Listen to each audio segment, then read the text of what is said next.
ரசூலுல்லாஹி ஸல்லல்லாஹு அலைஹி வஸல்லமுடைய சபைக்கு ஒரு தாய் குழந்தையை துளைத்து வருகிறார்கள். அந்த தொலைத்த குழந்தை அந்த தாயுடைய கரத்தில் கொடுக்கப்படுகிறது. காணாமல் போய் கிடைத்த அந்த குழந்தை அந்த தாய் நெஞ்சோடு அணைத்து உணவை கொடுக்கிறார்கள்.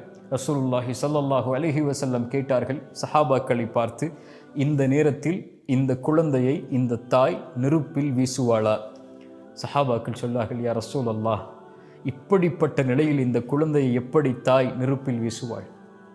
ரசூலுல்லாஹ் சொன்னார்கள் ஸல்லல்லாஹு அலைஹி வஸல்லம், அல்லாஹ் அவன் அடியார்கள் மீது, அவன் நேசிப்பவர்கள் மீது அன்புடையவனாக இருக்கிறான். இந்த தாய் இந்த குழந்தையின் மீது வைத்திருக்கக்கூடிய நேசத்தை விட, உங்கள் தாய் உங்களை நேசிப்பதை விட, உங்களுடைய தந்தை உங்களை நேசிப்பதை விட, இந்த உலகத்தில் இருக்கக்கூடிய அத்துணை உறவுகளும் ஒட்டுமொத்த உலகமும் உங்களை நேசிப்பதை விட அல்லாஹுடைய நேசம் மிகப்பெரியது.